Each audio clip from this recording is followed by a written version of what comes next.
Guys आज का जो टॉपिक है वो बहुत ज़्यादा इम्पोर्टेंट है और साथ ही साथ बहुत ज़्यादा सेंसिटिव भी है। आज की जो हेडलाइंस है उसमें ये टॉपिक बहुत ज़्यादा चर्चा में आ रहा है। राष्ट्रीय स्वयं सेवा संघ के यानी कि आरएसएस के जो चीफ हैं मोहन भगत, उन्होंने कहा कि अयोध्या में राम मंदिर का जो भी कॉन्सेक्रेशन हुआ था, यानी कि अयोध्या में राम मंदिर की जो भी प्राण प्रतिष्ठा हुई थी, उसी के साथ ही भारत को ट्रू इंडिपेंडेंस मिली है, यानी कि भारत को सच्ची स्वतंत्रता मिली है, ऐसा मोहन भगत जी का कहना है। इस बयान के ऊपर जो कांग्रेस लीडर राहुल गांधी हैं, उन्होंने कड़ी प्रतिक्रिया दी है और करारा जवाब भी दिया है, क्योंकि उन्होंने इसको देशद्रोह करार दिया है। तो चलिए आज के इस वीडियो में हम इस टॉपिक के ऊपर डिटेल से बात करेंगे, लेकिन अगर आपको वीडियो पसंद आती है तो वीडियो को लाइक कर देना, चैनल को सब्सक्राइब कर देना। तो सबसे पहले मैं बात कर लेता हूँ मोहन भगत के स्टेटमेंट के, यानी कि 13 जनवरी 2025 को इंदौर में एक इवेंट के दौरान मोहन भगत ने ये कहा कि अयोध्या में राम मंदिर के प्राण प्रतिष्ठा दिन को प्रतिष्ठा द्वादशी के रूप में सेलिब्रेट किया जाना चाहिए, क्योंकि ये जो दिन है वो एक सच्ची स्वतंत्रता का प्रतीक है। उन्होंने ये कहा कि भारत को 15 अगस्त 1947 को पॉलिटिकल फ्रीडम मिला था, यानी कि भारत को 15 अगस्त 1947 को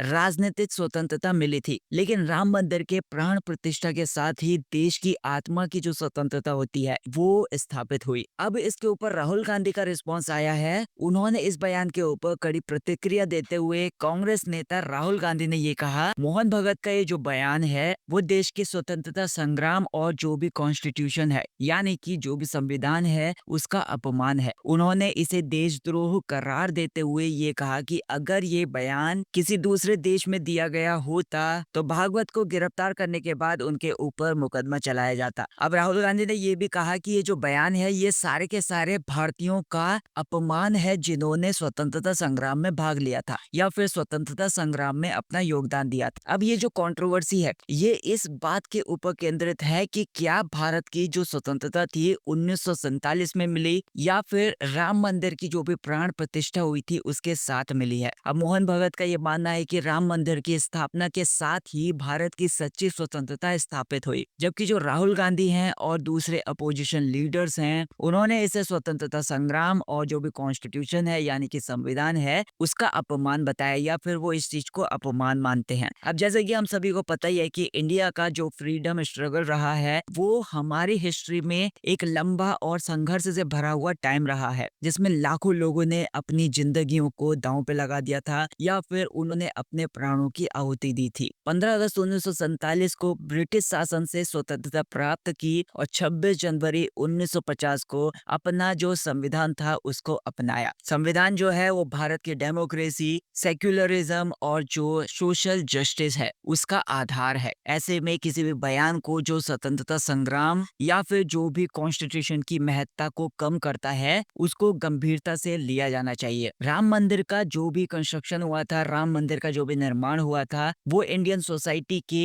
एक लार्ज सेक्शन की आस्था का प्रतीक है। हालांकि इसे इंडिपेंडेंस से जोड़ना, 1947 की स्वतंत्रता को कम आंकना, ये एक कंट्रोवर्शियल मुद्दा बन गया है, जिसमें जो भी धार्मिक आस्था है और नेशनल इंडिपेंडेंस है वो बहुत ज्यादा इंपॉर्टेंट है, लेकिन उन्हें एक दूसरे के खिलाफ खड़ा करना समाज के अंदर विभाजन को पैदा कर सकता है। भारत का जो संविधान है वो देश की एकता का प्रतीक है, देश की अखंडता का प्रतीक है और जो देश की डाइवर्सिटी है यानी कि देश की विविधता है उसका प्रतीक है। ये सारे के सारे नागरिकों को समान अधिकार और स्वतंत्रता प्रदान करता है। संविधान की जो भी आलोचना है या फिर उसकी जो महत्ता है उसको कम करके आंकना देश की डेमोक्रेटिक फ्रेमवर्क के लिए हानिकारक हो सकता है। इस कंट्रोवर्सी के ऊपर अलग अलग राजनीतिक दलों ने अपनी अपनी प्रतिक्रियाएं दी हैं, उन्होंने अपना अपना रिएक्शन दिया है। भाजपा ने राहुल गांधी के जो भी बयान थे उनकी आलोचना करते हुए ये कहा कि ये कांग्रेस की असली माइंडसेट को दिखाता है, यानी कि असली सोच को दिखाता है। वहीं पर अगर जो दूसरी अपोजिशन पार्टीज हैं उन्होंने मोहन भगत के बयान की निंदा की है और इसे फ्रीडम फाइटर्स का अपमान बताया है या फिर जो भी स्वतंत्रता संग्राम के सेनानी थे उनका अपमान बताया है। अब जो आम जनता है उसके बीच में इस मुद्दे पर अलग अलग रिस्पॉन्सेज निकल कर आए। कुछ लोग जो हैं वो मोहन भगत के बयान का सपोर्ट करते हैं और कुछ ऐसे भी लोग हैं जो इसे अनुचित मानते हैं। सोशल मीडिया पर भी इस टॉपिक पर बहुत ज्यादा गहराई से चर्चा हो रही है, जहां पर लोग अपने अपने पर्सपेक्टिव शेयर कर रहे हैं। मीडिया ने भी इस कंट्रोवर्सी को कवर किया जा रहा है। अलग-अलग जो भी न्यूज़ चैनल्स हैं, जो भी होस्टिंग डिबेट्स हैं, उनमें सारी चीज़ों को कवर किया जा रहा है, जहाँ पर जो एक्सपर्ट्स हैं, उन्होंने अपने विचार भी शेयर किए हैं।